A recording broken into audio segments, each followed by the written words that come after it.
people in federal government positions, could that be, who are naive. Really? Oh, I find that very difficult to believe. How could that be? Well, let's take the Secret Service, for example. Now, there is a, yes, here it is right here. There is a little thing, and how many of you, you folks here, by a show of hands, this is not showing your hand like this is your hand, okay?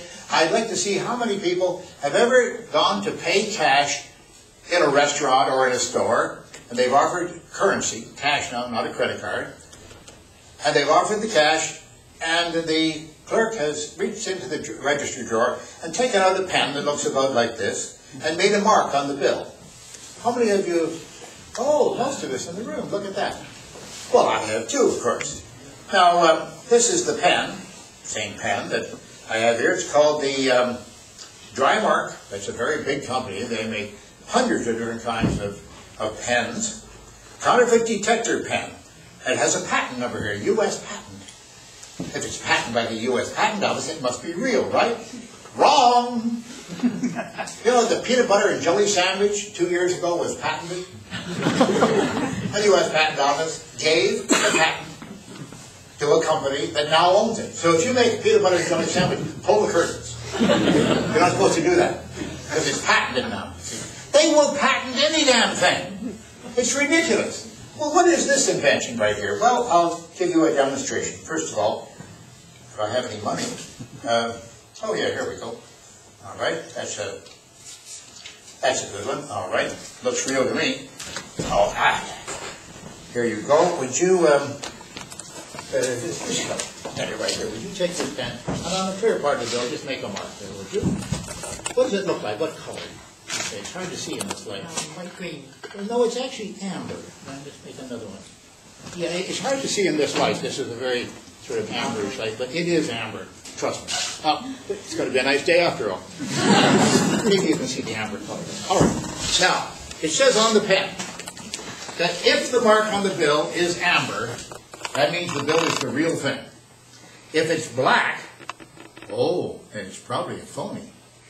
Anyone got an ordinary piece of paper here that they're sitting on or anything? Yeah, all right. Yeah, there you go. Take this pen, take the top of it, make a mark on that piece of cardboard there. What color? Amber. That's amber too. Okay, because that's not a processed paper. Okay, now you've got a piece of paper, and no, that's the same thing. He's taking airplanes out of our flag. And would you take that off for me, please? And make a mark on the paper and tell us what it results in. I'm sure this will work. Yeah, black, right? Black. And it says if it's black, that it's suspect. Isn't that strange? Because this is not a $20 bill.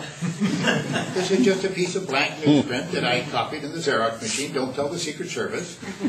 And you get that as a souvenir, your very own. Time to spend it, you'll be in deep boo-boo. They'll be after you, believe me. Now this pen contains tincture of iodine.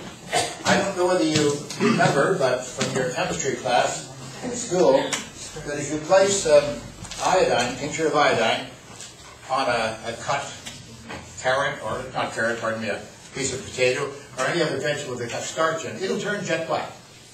That's what this is detecting, is detecting starch. And in ordinary paper, they have a lot of starch content, as you saw from that piece. It's called sizing, and it makes it handle better in printers, particularly on high-speed printers. That's what this pen is detecting. Now, I called the Secret Service.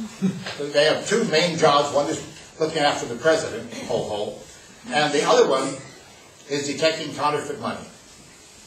That's what their jobs are. There are two main functions in life. I called them, and I'm in Fort Lauderdale, so I called them in Miami, and I said, do you know about the counterfeit detector pen? He said, yes, sir. I said, would you tell me, please, does it work? He said, just a moment. I heard him flipping through pages. Because he's a federal worker, he doesn't have any answers. You see, it's got to be in the book. It's not in the book, he doesn't know anything. So he flipped through it and he says, here it is, counterfeit detector. No, it says here, sir, it is not dependable. I said, not dependable like it doesn't work at all?